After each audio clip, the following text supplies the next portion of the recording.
السلام علیکم. کیوں باسط میاں کیا حال ہے؟ آپ کہاں غائب رہتے ہیں؟ وہ کب شائع ہوگی ہماری کتاب زورخ کا لیکچر جو ہے؟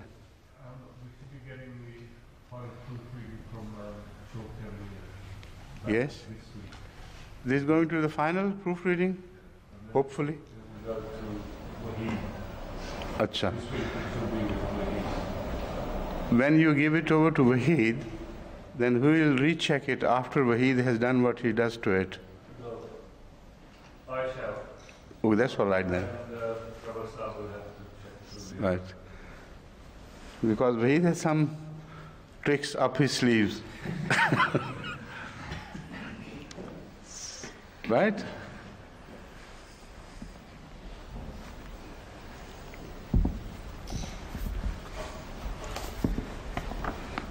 أعوذ بالله من الشيطان الرجيم بسم الله الرحمن الرحيم الذين قالوا إن الله عهد إلينا ألا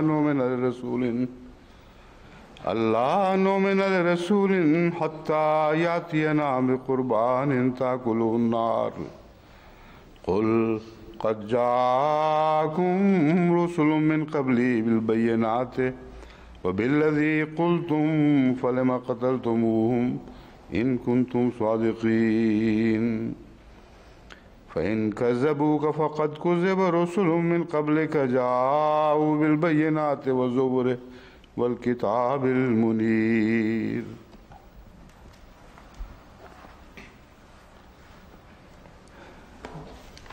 اس آیت پر درس شروع کرنے سے پہلے کل کے درس میں جو کچھ باتیں ہوتی رہی ہیں ان میں کچھ تصحیحات ہیں جو ربہ سے آئی ہیں، وہ بیان کرنی ضروری ہیں. میں نے کہہ دیا تھا میاں عبدالرحیم صاحب جو حضرت نواب محمد علی خان صاحب کے بیٹے تھے، جن کے متعلق وہ واقعہ ہے شفاعت والا، ان کی اولاد بھی تھی. وہ مجھے بعد میں یاد آ گیا تھا کہ غلطی ہو گئی ہے. حضرت عبد الرحمن صاحب کی جو ان کے بڑے بھائی تھے، بہت بزرگ اور بہت ہی خاص حضرت مشرف صاحب سے محبت رکھنے والے تھے، ان کی اولاد تھی، ان کی نہیں تھی. تو اچھا ہوا میاں خورشید نے مجھے فیکس میں یاد بھی دلا دیا، ورنہ وہ ہو سکتا ہے میں آج بیان کرنا بھول جاتا. تو ان کی فیکس آ گئی ہے کہ میاں عبدالرحیم صاحب کی اولاد نہیں تھی، جو بڑے بھائی تھے عبد الرحمن خان صاحب، ان کی اولاد تھی.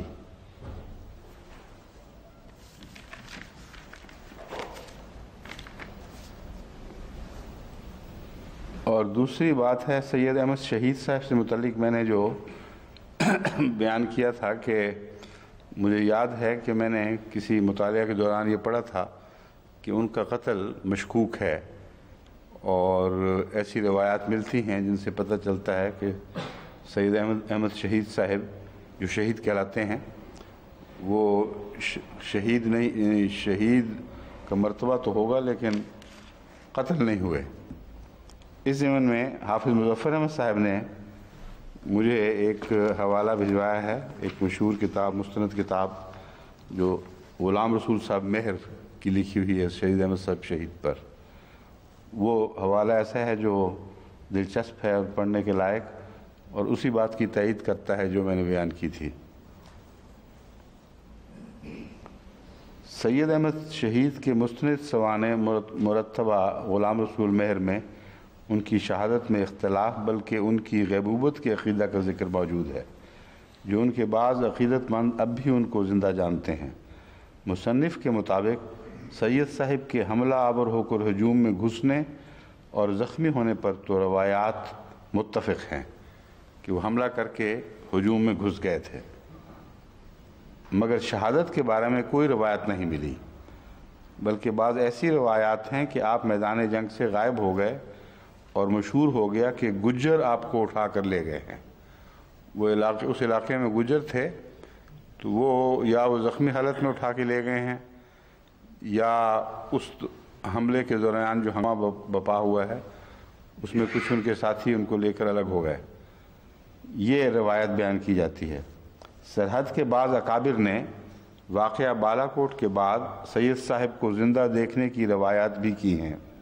جبکہ دوسری روایات کے مطابق سکھ سردار شیر سنگھ نے مارکہ بالا کوٹ کے بعد گرفتار مسلمانوں سے سید صاحب کی لاش شناخت کرنے کو کہا. یعنی ان کو بھی پکا پتہ نہیں تھا کہ شہید ہو سکے ہیں کہ نہیں. انہوں نے لاش شناخت کرنے کو کہا تو انہوں نے ایک بے سر دھڑ کے بارے میں کہا کہ یہ خلیفہ کی لاش ہے جس کا سر ہی نہیں تھا. اب یہ بڑی مشکوک سی گواہی بنتی ہے لاش کے متعلق. تب اس کے ساتھ ایک سر تلاش کر کے دفن کر دیا گیا. اب سر کہیں سے اور اٹھایا اور اس کے ساتھ دفن کر دیا گیا. اور یہ مدفون جو آج سید صاحب کی قبر قرار دیا جاتا ہے بالا کوٹ کی پشتے سے نیچے جنوبی اور شرقی سمت دریا کے کنارے پر ہے. یہ کتاب ہے سید احمد شہید مرتبہ غلام رسول صاحب مہر صفحہ 414 444 تک. جو تفاصیل ہیں ان کا خلاصہ یہ بیان کیا گیا ہے.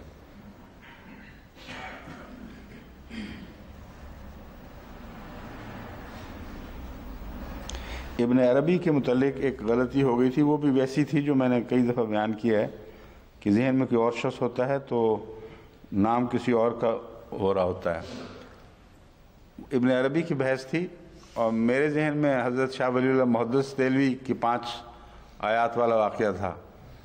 تو وہ چونکہ بہت تیزی سے اس وقت ذہن کام کر رہا ہوتا ہے, ایک طرف مصروف ہوتا ہے, تو ٹھہر کر بعض باتوں کی طرف توجہ دینے کا وقت ہی نہیں ہوتا. جو منہ میں لفظ اس وقت آ رہا ہوتا ہے وہ جو جاری نام ہے بعض دفعہ وہی آ جاتا ہے. تو یہ تو قطعی بات ہے. حضرت شاہ ولی اللہ محدث دہلوی ہیں جن نے 5 آیات تک نسخ کا عقیدہ تسلیم کیا اور باقی کو حل کر لیا. مگر مجھے تعجب ہے کہ جو حاضر علماء تھے انہوں نے کیوں نہیں مجھے اس وقت ٹوکا کہ تم نام تو لے رہے ہو اب ابن عربی کا اور بات بیان کر رہے ہو شاہ ولی اللہ کی. کیوں جی امام صاحب جواب دیں. آپس میں ہی مگر اتنا احتیاط سے ذکر کیا تھا کہ میرے کانوں کان نہ بات پہنچے, مجھے کانوں کان خبر نہ ہو. ایسے موقع پر فوراً بتا دینا چاہیے کیونکہ ظاہر بات ہے کہ یہ زبان کی ٹھوکر ہوتی ہے. کئی دفعہ ایسا ہو جاتا ہے جب ایک انسان ایک تقریر میں ایک مضمون میں بہت گہرے انہماک کے ساتھ مصروف ہو تو یہ جو ناموں کی احتیاطیں ہیں یہ ساتھ ساتھ رکھی نہیں جا سکتی. کم سے کم مجھ میں یہ ہے کمزوری. پہلے بھی کئی دفعہ ذکر کر چکا ہوں. مگر الحمدللہ حافظ صاحب نے توجہ دلا دی. وہاں بیٹھے ربا سے آ گئی توجہ, یہاں نہیں کسی نے دلائی. حالانکہ ایسی بات تھی جو عرف عام میں ہر احمدی کو معلوم ہونی چاہیے مگر ہر ایک کناسی جو جامعہ کے تعلیم یافتہ ہیں ان کو تو بالکل واضح طور پر پتہ لگ جانا چاہیے تھا کہ یہ بات ہو رہی ہے. ابن عربی ایک غلطی سے بعض دفعہ کچھ اور فائدے بھی ہو جاتے ہیں اور اللہ میاں کی یہ شان ہے کہ جو غلطی ظالمانہ نہ ہو, ضد سے نہ ہو اور اتفاقاً ہو, اس کی کوک سے پھر خیر کے بچے پیدا ہو جاتے ہیں. ایک اور علم میں میرا اضافہ ہوا ابن عربی کے متعلق. میرے علم میں تو ایک ہی ابن عربی تھے, حالانکہ یہ بہت ہی اہم بات ہے کہ ابن عربی 2 ہیں جو ابن عربی کے نام سے مشہور ہیں. دونوں ہی اندلس کے ہیں اور دونوں ہی بہت بڑے اپنے وقت کے علماء تھے اور بہت ہی بڑا مرتبہ انہوں نے پایا ہے. لیکن ایک ابن عربی اور دوسرے کے درمیان 170 سال کا فاصلہ ہے. جو اس کے متعلق میں آپ کو بتا دوں تاکہ آپ کے علم میں بھی اضافہ ہو. وہ دوسری جگہ آیا ہے نا, وہ مولوی دوستوں سال بھیجا, وہ کہاں ہے؟ یہی یہ زمانہ آپ دیکھیں کتنا مزیدار ہو گیا ہے. فوراً فیکسوں کے ذریعے جس طرح آمنے سامنے بیٹھے ہوں اس طرح ایک دوسرے سے بات ہو جاتی ہے اور اطلاعیں مل جاتی ہیں. یہاں یہ عرض کرنا ضروری ہے کہ الاتقان فی علوم القرآن میں ابن عربی کے نام سے جس بزرگ کا تذکرہ کیا گیا ہے وہ شیخ اکبر محی الدین ابن عربی, ولادت 560 ہجری اور وفات 138 ہجری ہے۔ یہ الگ شخصیت ہیں جو دنیا اسلام میں قاضی ابو بکر ابن عربی کے نام سے مشہور ہیں، اور جو حضرت شیخ اکبر محی الدین ابن عربی کی وفات سے 170 سال قبل پیدا ہوئے تھے۔ تو شیخ اکبر جو محی الدین ابن عربی، جو عام طور پر مسلمانوں میں مشہور ہیں شیخ اکبر کے طور پر، یہ ان پہلے ابن عربی، ان کو بھی شیخ اکبر ہی لکھا ہوا ہے، اچھا ٹھیک ہے وہی ہیں، ان کے 170 سال بعد پیدا ہوئے تھے۔ دوبارہ پڑھوں یہ انہوں نے ذرا، وہ شیخ اکبر محی الدین ابن عربی جن کی تاریخ پیدائش ہے 560، وفات 638، جن کا تذکرہ الاتقان فی علوم القرآن میں پایا جاتا ہے۔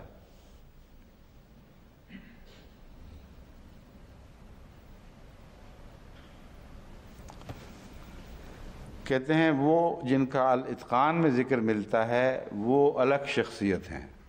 ابن عربی جن کا تفسیر اتقان میں ذکر ملتا ہے وہ الگ شخصیت ہیں، اور شیخ اکبر محی الدین ابن عربی وہ الگ شخصیت ہیں جو دنیا اسلام میں قاضی ابو بکر ابن عربی کے نام سے مشہور ہیں، جو شیخ محی الدین، بڑے کنفیوزنگ ہے سارے قصہ، آگے واضح ہو جائے گا، چلتے ہیں آگے چلتے ہیں۔ پہلے شیخ ہیں محی الدین ابن عربی اور ایک دوسرے شیخ ہیں محی الدین ابن عربی، رائٹ؟ اچھا، ان دونوں کے درمیان 170 سال کا فاصلہ ہو گیا، واضح رکھ لیں آپ اپنے ذہن میں۔ ان کو اصل میں وہاں سنتے ہی اتنی جلدی ہوتی ہے لکھنے کی کہ جو عبارت نکل رہی ہے، حالانکہ اس وقت وہ چلی ہوئی فیکس ہمارے کام آ ہی نہیں سکتی، بے شک تھوڑا سا تسلی کر کے لکھیں تو وہ فیکس جو ہے بڑی آسانی سے اگلے دن ہی پیش ہونی ہے نا۔ بہرحال یہ ان کا جو جوش و خروش ہے جلد سے جلد پہنچنے کا، یہ قابل داد ہے ماشاءاللہ۔ حضرت شیخ اکبر محی الدین ابن عربی دمشق میں فوت ہوئے، اور قاضی ابو بکر ابن عربی کا انتقال اندلس کے ایک مقام ادوا میں ہوا۔ دونوں بزرگ اندلسی تھے۔ قاضی ابو بکر ابن عربی صاحب تصنیف کثیرہ تھے، یہ پہلے ہیں قاضی ابو، یہ تو پکی بات ہے۔ بس جو پہلے ابن عربی ہیں وہ بھی اندلس میں پیدا ہوئے تھے، اور دوسرے ابن عربی بھی اندلسی میں پیدا ہوئے تھے، جو کثیر تعداد میں کتب کے مصنف ہیں، اور زیادہ انہوں نے بہت سی سائنسی علوم وغیرہ پہ بھی کتابیں لکھی ہیں۔ وہ قاضی ابو بکر ابن عربی ہیں، اور ان کی مشہور کتاب قانون التاویل فی تفسیر القرآن اور شرح جامع ترمذی وغیرہ ہے۔ حضرت شیخ اکبر محی الدین ابن عربی کا پورا نام یہ ہے: محمد بن علی بن محمد بن احمد بن عبداللہ الطائی الحاتمی المرسی المعروف ابن عربی محی الدین شیخ الاکبر۔ یہ بعد والے ہیں، 170 بعد والے۔ اور پہلے قاضی ابو بکر ابن عربی کے نام کی تفسیر یہ ہے: محمد بن عبداللہ بن محمد بن عبداللہ المعافری الاندلسی الاشبیلی المالکی المعروف ابن العربی۔ مندرجہ بالا تفصیلات موجم المؤلفین جلد 10 248 جلد 11 صفحہ 40 سے ماخوذ ہیں۔ جہاں تک حضرت ابن محی الدین ابن عربی کا تعلق ہے، اب آگے تفسیر کی جو بحث ہے، تنسیخ فی القرآن کا معاملہ ہے، اس کی طرف ہم واپس آتے ہیں۔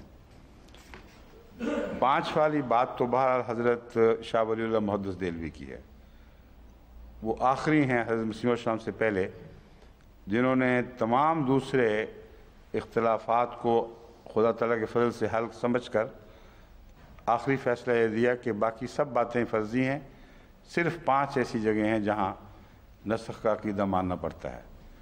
اور حضرت مسیح موعود علیہ السلام نے اس 5 والے عقیدے کو بھی اوور بورڈ پھینک دیا اور ان کے حل پیش فرمایا اور کہا کہ سوال ہی نہیں پیدا ہوتا، قرآن کریم میں کوئی نسخ نہیں۔ ابن عربی یہ جو شیخ اکبر جو ہیں یہ بھی نسخ کے قائل تھے، لیکن ان کے متعلق جو روایات ملی ہیں، ایک روایت کے مطابق 20 آیات تک یہ پہنچے تھے کہ 20 آیات سے بالا جو ہیں وہ تو حل شدہ ہیں، 20 میں ضرور نسخ ہے، اور ایک روایت کے مطابق یہ 21 کے نسخ کے قائل تھے۔ اب یہ جو ہے 21 اور 20 کی بحث، یہ کس ابن عربی کے متعلق ہے؟ قاضی صاحب کے متعلق یا دوسرے ہیں؟ یہ جو ہے نا رگمر رول، اس میں پڑھ کے اس میں سے نکال کے مجھے بعد میں بتانا ہے۔ حافظ مظفر صاحب نے بھی ان کا ذکر کیا ہے۔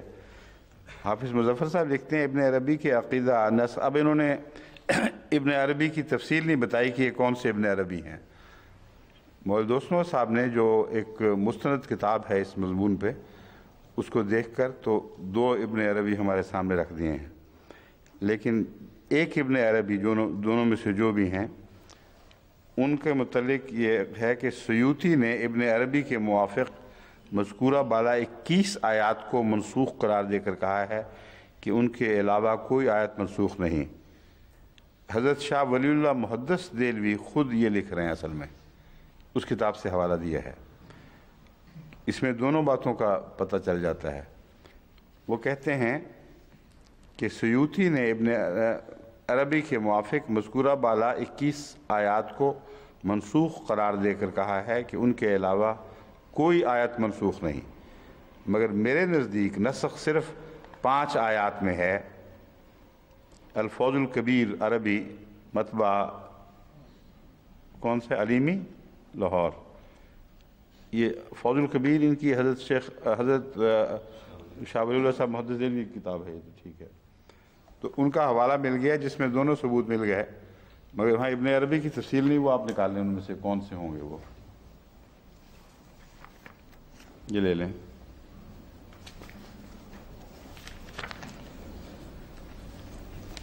مولوی دوستوں صاحب کے نزدیک ابن عربی کی 20 آیات منسوخ ہیں ان کے نزدیک۔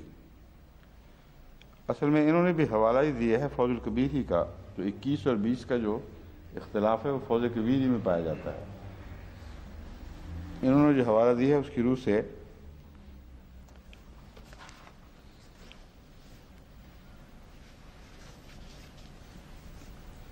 یعنی حضرت شاہ ولی اللہ محدث دہلوی لکھتے ہیں بعض مصنفین کی آراء دے کر کہ ابن عربی کے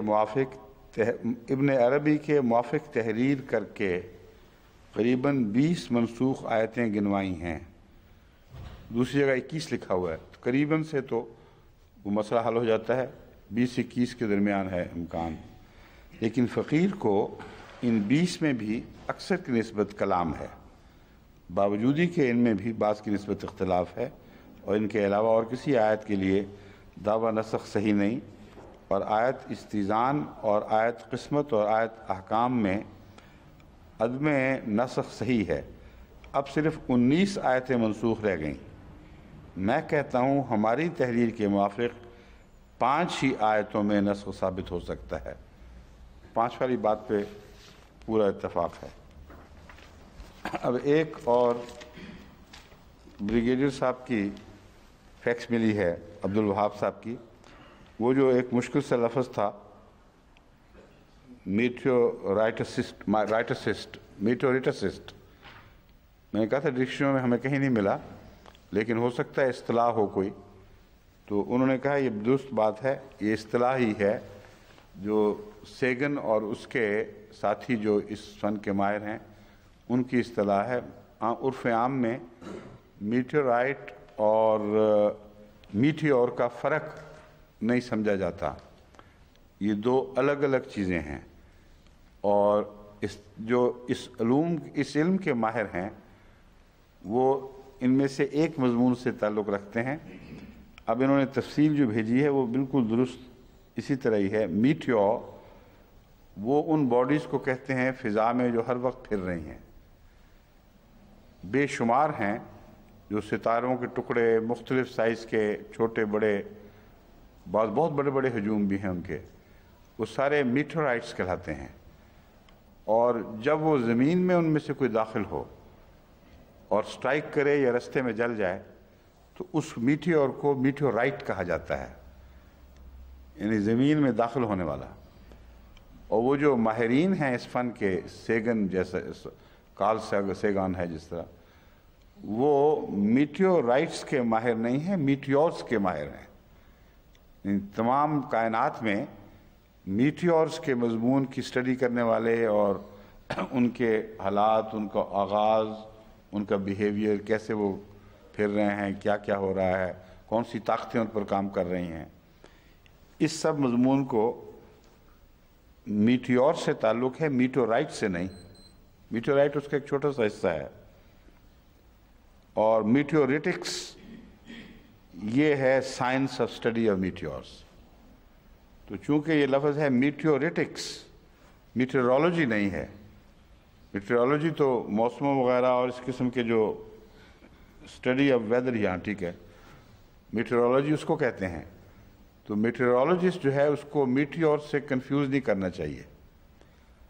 میٹیورولوجی اور چیز ہے، میٹیور اور چیز ہے، میٹیورائٹس اور چیز ہیں۔ یاد ہو گیا سب کو؟ کیا یاد ہوا ہے امام صاحب بتا دیں؟ میٹیور وہ فضا میں، کائنات میں گھومنے پھرنے والے آزاد ٹکڑے ہیں جو کئی دفعہ ستاروں کے ٹکرانے سے، کئی دفعہ اور ذرائع سے پھٹنے سے پیدا ہوئے ہیں، اور وہ ان گنت ہیں جو ہر وقت کائنات میں چل رہے ہیں اور کسی وقت کسی جگہ ٹکرا جاتے ہیں۔ وہ میٹیورز ہیں۔ میٹیورائٹس ان میں سے وہ ہیں جو زمین میں داخل ہونے کی کوشش کرتے ہیں اور شیطان مارد کی طرح ان کے ساتھ بیہیویئر ہوتا ہے، پھر آگ کے شعلے ان کو پیروی کرتے ہیں اور جلا دیتے ہیں اور زمین کو ان کے فتنے سے بچاتے ہیں۔ یہ ہو گیا میٹیورائٹس۔ اور جو ماہرین ہیں وہ میٹیورائٹس کے نہیں بلکہ میٹیورز کے ماہرین ہیں، اور ان کی جو سائنس ہے وہ میٹیورٹکس کہلاتی ہے۔ ٹھیک ہے؟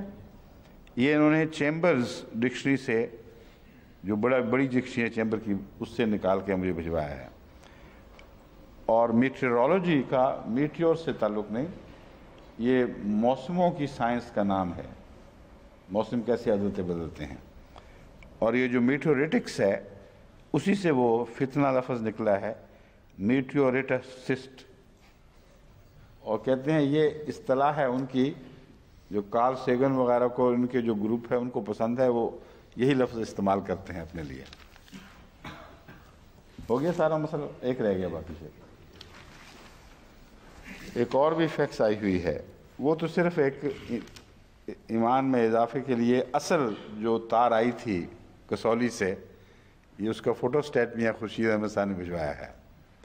یہ حضرت مولوی شیرلی صاحب کے نام معلوم ہوتی ہے، معلوم ہوتا ہے وہ انگریزی دان تھے نا اس وقت، انہوں نے تار بھیجی ہوگی اور لکھا ہوگا، حالات لکھے ہوں گے ان کے، تو وہ یہ جواب وہاں سے آیا ہے۔ شیر علی قادیان کے سے لکھا ہوا ہے، sorry nothing can be done for Abdul Karim. تو یہ ریکارڈ میں اصل تار موجود ہے۔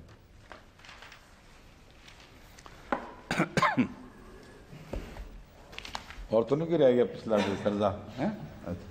ایک رہتا ہے، وہ جو بشیر ڈار صاحب نے بات کی تھی کہ ریمسس سیکنڈ نہیں بلکہ کوئی اور تھا، کون سا نام بتا رہے تھے وہ؟ منفتح تو اس کا بیٹا تھا، ریمسس کا بعد کا ہے۔ یہ پہلا سیٹی تھا، سیٹی جو باپ تھا وہ سیٹی تھا، اور اس کے آگے پھر ریمسس سیکنڈ جو ہے یہ ہوا ہے۔ میں نے دوبارہ چیک کیا ہے سرسری طور پر، تو اب جو تقریباً متفق رائے اہل علم کی، یہود علماء کی اور دوسروں کی ہے، وہ یہی ہے کہ ریمسس سیکنڈ ہی تھا جس کے زمانے میں ایکسوڈس ہوا ہے، اور کئی اور اس کے شواہد ایسے ملتے ہیں جس کی وجہ سے مجھے اس پر زیادہ اطمینان ہے بنسبت کسی اور کے۔ ایک تو یہ کہ جو آغاز ہوا ہے ظلموں کا وہ سیٹی کے زمانے میں بیان کیا جاتا ہے جو اس کا باپ تھا، اور سیٹی کے زمانے ہی میں حضرت موسیٰ کو بچپن میں محفوظ کرنے کا قصہ اٹھاؤ چلا ہوگا۔ اگر اس کو ریمسس کے زمانے میں شمار کریں تو یہ واقعہ پھر تاریخ کے لحاظ سے بالکل غلط جگہ پلیس ہو جاتا ہے۔ وہ تو بہت لمبا عرصے تک رہا ہے، بعد میں پھر ہجرت کب کی اور واپس کب آئے، جب واپس آئے تو اس وقت ریمسس مر چکا ہوگا، اور پھر جا کر وہ سلسلہ شروع ہوا ہے نشانات کا۔ تو ان کا زمانہ حضرت مسیح سے پھر بہت قریب آ جاتا ہے، 1100 سال سے زیادہ 1100 سال سے زیادہ نہیں رہتا، اور یہ غلط بات ہے کیونکہ ویسے بھی 1300 سال کا جو فاصلہ ہے وہ ہمارا جماعتی رجحان طبی طور پر اسی طرف ہے کہ حضرت مسیح کے ساتھ جب اور بہت سی مشابہتیں ہیں تو بعید نہیں کہ زمانے کی مشابہت بھی پائی جاتی ہو، اور کم و بیش 1300 سال بعد حضرت موسیٰ کے 1300 سال کے بعد حضرت مسیح پیدا ہوئے ہوں۔ یہ جو خیال تھا اس نے مجھے اس تحقیق پر آمادہ کیا تھا کہ دیکھوں، چنانچہ مختلف پیمانوں سے میں نے تاریخی کتب کا مطالعہ کر کے جو وقت نکالے ہیں، بعض لے جاتے ہیں 1500 تک پیچھے پھینک دیتے ہیں جو دوسرے تاریخی حوالوں سے قطعاً غلط ثابت ہوتا ہے، بعض قریب لے آتے ہیں جن میں سے ایک وہ حوالہ ہے غالباً جس کی پیروی کی ہے ملک صاحب نے، اور وہ دوسری جگہ بیٹھتا نہیں ہے۔ قرآنی استدلال جب میں نے اپنے طور پر اس کو ان حوالوں کے پرکھنے کے لیے استعمال کیا تو دو باتیں میرے ذہن میں ایسی واضح تھیں جن کی وجہ سے میں اسی طرف مائل ہوا ہوں کہ ریمسس تھا۔ اول یہ کہ اس کے باپ کے زمانے میں آغاز ہوا ہے اسرائیل پر ظلم و ستم کا، اور بچوں کے سنبھالنا اور ان کو پانی میں بہانا ضعف بتاتا ہے کہ غیر معمولی کوئی شاہی فرمان جاری ہوئے ہیں جن سے ڈر گئے ہیں سارے۔ اور دوسرا یہ کہ قرآن کریم نے اس فرعون کے متعلق جس نے موسیٰ سے ٹکر لی تھی ایک بات بڑی واضح بیان فرمائی ہے کہ وہ تعمیرات کا قائل بڑا شوقین تھا، اور وہ کہتا ہے اے حمان میرے لیے تعمیر اونچی کر، اور ریمسس II تعمیرات کا بادشاہ کہلاتا ہے۔ سب سے زیادہ اہم تعمیرات جو آج تک موجود ہیں وہ ریمسس II کے زمانے میں ہوئی ہیں۔ تو دونوں قرآن کریم کے استنباط اسی طرف لے جاتے ہیں کہ اس کا باپ ہوگا جس کے زمانے میں آغاز ہوا، اس زمانے میں حضرت موسیٰ پیدا ہوئے ہیں، اور اس کے زمانے میں پھر وہ واقعہ سلسلہ لڑائیوں کا شروع ہوا ہے۔ آگے ایک صرف مشکل معاملہ ہے، باپ کے زمانہ جو ہے وہ اس کی حکومت کے لحاظ سے بہت تھوڑا ہے، اور اس عرصے میں حضرت موسیٰ کا جوان ہو کر لڑائی کرنا اور ایک آدمی مار دینا یہ بعید از قیاس معلوم ہوتا ہے۔ اس لیے یہ دیکھنا پڑے گا کہ واقعتاً سیٹی کے زمانے میں آغاز ہوا تھا یا اس سے پہلے ہوا تھا، اور کیا یہ جو تاریخ بیان کی جاتی ہے کہ سیٹی صرف اتنی دیر رہا یہ درست بھی ہے کہ نہیں۔ تو یہ ساری چیزیں تحقیق طلب ہیں، تبھی میں نے اس میں بیان کیا تھا کہ جو باتیں میں بیان کر رہا ہوں ایک جماعت کو سوچ کے ساتھ اپنی سوچ میں لانے کے لیے، تاکہ دوسرے محققین بھی ان باتوں پر غور فکر کریں، تحقیق کریں۔ پہلے بتا دیتا ہوں کہ ہم یہ کام کر رہے ہیں، مگر آخری جب تحقیق شدہ صورت سامنے آئے گی جو ابھی جاری ہے اس وقت انشاءاللہ تعالی آپ کو بتایا جائے گا۔ اس عرصے میں جو بھی محققین اپنے طور پر وہ تحقیق کریں، اس خیال کے موافق ہو یا مخالف ہو، وہ بے تکلفی سے مجھے بھجوائیں، ان باتوں کو بھی ہم تحقیق میں لے آئیں گے۔ ایک بیچ کا جو گوشہ تھا وہ ابھی تک کافی اندھیروں میں ہے، اس پر بھی مزید تحقیق کے لیے ایجپشولوجی کی طرف توجہ کرنی چاہیے۔ ایجپٹولوجی کہلاتی ہے یہ شبد، جو بھی اس کا تلفظ ہے۔ ایجپٹ کے علوم سے متعلق آج تک ہمارا کوئی ماہر پیدا نہیں ہوا، اور اس علم میں ہمیں ضرور ماہرین پیدا کرنے چاہیے، کیونکہ قرآن کریم کی صداقت سے تعلق میں بہت ہی اہم ایسے امور ہیں جو ایجپٹ کی تاریخ اور اس کا کھوج لگانے کے نتیجے میں ہمیں قرآن کی تائید میں مل سکتے ہیں۔ تو اس لیے بجائے اس کے کہ صرف غیروں پر انحصار کیا جائے، ہمیں خود بھی تحقیق کرنی چاہیے۔ ایک نہیں بلکہ دو تین چند ایسی پروجیکٹس ہیں جن میں تحقیق ہونی چاہیے اور احمدی ماہرین کو تحقیق کرنی چاہیے۔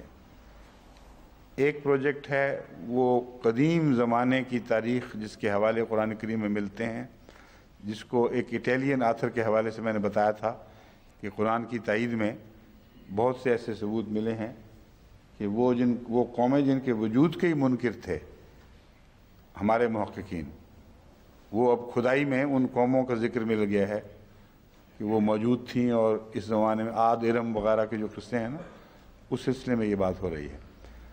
تو وہ یہ کہتے ہیں کہ میں یہ چاہتا ہوں کہ احمدی محققین ان اصل کتابوں کا بھی مطالعہ کریں جو ان محققین نے جنہوں نے پہلے ایک راز سے پردہ اٹھایا ہے، ان کی کتابیں ہیں۔ پھر ان مادوں کا مطالعہ کریں، وہ مادے جہاں سے یہ تحقیق شروع ہوتی ہے، سورسز۔ اور اگر کوئی اپنے بچے ان علوم میں یہاں پڑھائیں، انگلستان میں بھی، امریکہ میں بھی، یورپ میں اور جگہ، خدا کے فضل سے یونیورسٹیز میں ہر قسم کی سہولتیں موجود ہیں۔ تو بعض احمدی طالب علموں کو آئندہ کے لیے ماہر بنانے کے لیے ان مضامین میں داخل کرنا چاہیے۔ لوگ اس لیے توجہ نہیں کرتے کہ یہ عام طور پر نان پیئنگ پروفیشنلز کہلا رہے ہیں، پاس ہو گئے تو نوکری کون دے گا، اس لیے بہتر ہے کمپیوٹر پڑھ لو یا کوئی سائنس کی اور چیز پڑھ لو۔ تو اس لیے مگر تحقیق کا جذبہ اور شوق ہو تو یہ کرنا چاہیے، اور اس میں بھی آگے خدا کے فضل سے بہت سے نئے ایسے امکانات پیدا ہو رہے ہیں۔ یونیورسٹیز کو طلب ہے ان ماہرین کی، تو رزق کا تو اللہ تعالیٰ انتظام کر دے گا، مگر ہمیں ماہرین ضرور چاہیے۔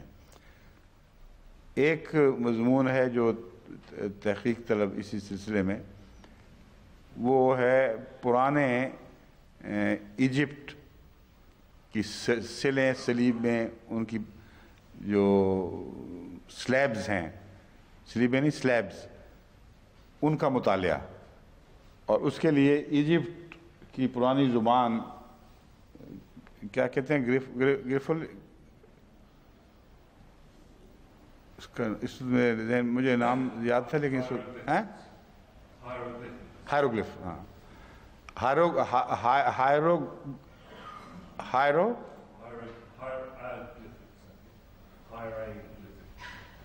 گلفکس،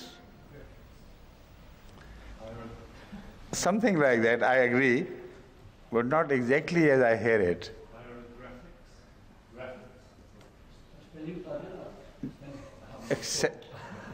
Anyway, something like that. It's not essential that we recall the right word now here. یہ آپ نے علم کی بنا پر دیا ہے یا اندازے کی بنا پر؟ میرا بھتیجا ہے، اس نے مجھے لکھ کے دیا تھا پہلے ہی۔ اچھا، ہاں جی، یہ جلال کا بیٹا ہے، جیلی کا۔ میں یہی مجھے لفظ آ رہا تھا کہ ایل ہے، آر نہیں ہے بیچ میں، اسی لیے میں مان نہیں رہا تھا۔ اس کو گرافکس بنا دیا بعض لوگوں نے، اصل میں ہے ہائروگلفکس، ایل کے ساتھ، یہی ہے نا جو انہوں نے لکھ کے دیا تھا۔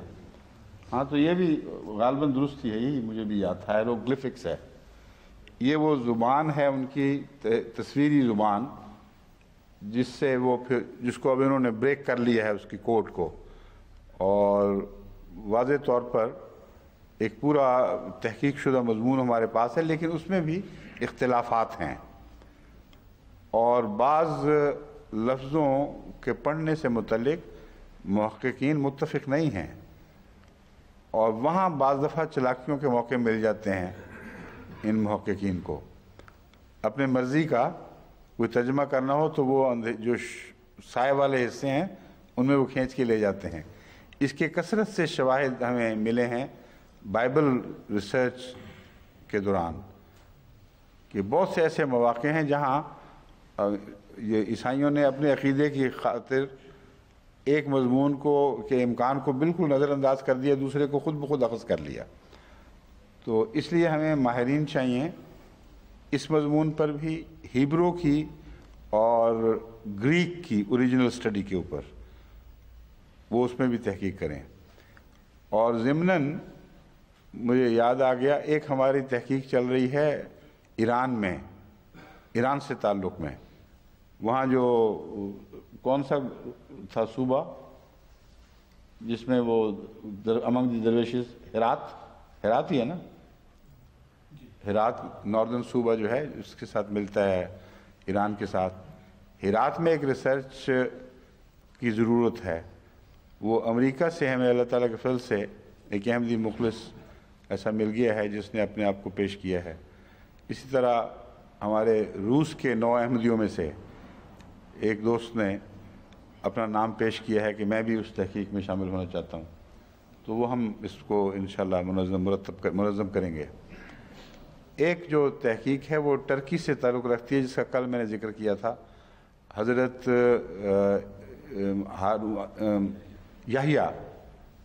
یحییٰ کہاں گئے، کہاں غائب ہوئے، اور جن 2 یحییٰ کا ذکر ملتا ہے وہ کون تھے، اور وہ اس جزیرے کی کیا حالت ہے۔ اب پتموس جزیرہ جو ہے وہ ابھی تک آباد ہوا ہے یا نہیں ہوا، تو میرے خیال میں ہمارے جو راشد صاحب اس وقت سن رہے ہوں گے درس، ٹرکی کے مبلغ، وہ ابتدائی تحقیق تو فوراً شروع کر دیں، معلومات حاصل کریں کہ ایفیسس وہاں سے پتہ نہیں کتنی دور ہے، بہت زیادہ دور تو نہیں ہوگا، بہرحال اسی ملک کا حصہ ہے، یا اب وہ رہا بھی ہے کہ نہیں نئے جغرافیہ میں۔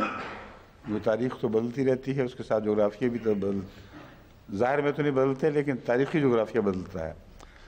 تو یہ وہ ابتدائی تحقیق شروع کر دیں، اور پھر اگر ان کے لیے یعنی ممکن ہو وہ ٹرکی کے دائرے میں ہی ہو یا باہر بھی ہو تو وہ جا سکتے ہوں، تو مجھے لکھیں، فوری طور پر فیکس کریں کہ ہم تیار ہیں، پھر وہ تحقیق کریں گے۔ وہ پیٹموس بھی جا سکتے ہیں تو جائیں، کیونکہ بعید نہیں کہ پیٹموس میں کوئی ایسی غاریں مل جائیں، یہ اکیلے تو کھدائی نہیں کر سکیں گے، لیکن بہرحال ایک امکان کی طرف اشارہ ضرور کر سکتے ہیں کہ یہاں تحقیق کو آگے بڑھانے کی ضرورت ہے، کچھ انویسٹمنٹ کی ضرورت ہے۔ تو بعض دفعہ پرانے زمانے کے رواج تھا، جیسے وہ مرتبانوں میں کاغذات داخل کیا کرتے تھے، ہو سکتا ہے اس یحییٰ کا جو وہاں موجود تھے، اس یحییٰ کی کچھ تحریریں بعض غاروں میں مل جائیں، بعض سلیبس پر کندہ چیزیں مل جائیں، تو بڑی گہری نظر سے ابتدائی جائزہ لے لیا جائے، پھر جو بھی ماہرین اس مضمون کو آگے بڑھا سکیں گے انشاءاللہ ان کو وہاں تحقیق کے لیے بھیجیں گے۔ ٹھیک ہے، کوئی رہ تو نہیں گیا اور تحقیق والا حصہ؟ اچھا جی، اب قرآن کریم کے معجزات کا ذکر ہو رہا تھا۔ تخلیق آدم سے متعلق حیرت انگیز بات یہ ہے کہ قرآن کریم 2 طرح سے زندگی کی تخلیق کے آغاز کا ذکر کرتا ہے۔ ایک وہ آغاز جس کے نتیجے میں بالآخر انسان پیدا ہوا، اور مٹی سے کہتا ہے کہ ہم نے شروع کیا، لیکن پانی سے بھی کہتا ہے کہ ہم نے شروع کیا۔ پھر ایک گلے سڑے پانی کی سٹیج بھی آئی ہے۔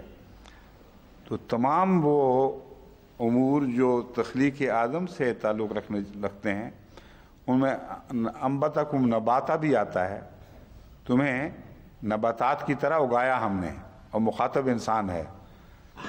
تو یہ سارے ادوار ہیں جو مختلف ارتقائی ادوار کی طرف اشارہ کرتے ہیں۔ اس سلسلے میں جو میں نے ابھی باسط سے پوچھا تھا کہ بتائیں آپ وہ کتاب کہاں تک پہنچی ہے، اس میں خلاصتاً میں نے اس مضمون کا ذکر کر دیا ہے، لیکن یہاں میں آپ کو یہ بتانا چاہتا ہوں کہ خلق الانسان من صلصال کالفخار کا بھی ذکر ملتا ہے کہ ہم نے انسان کو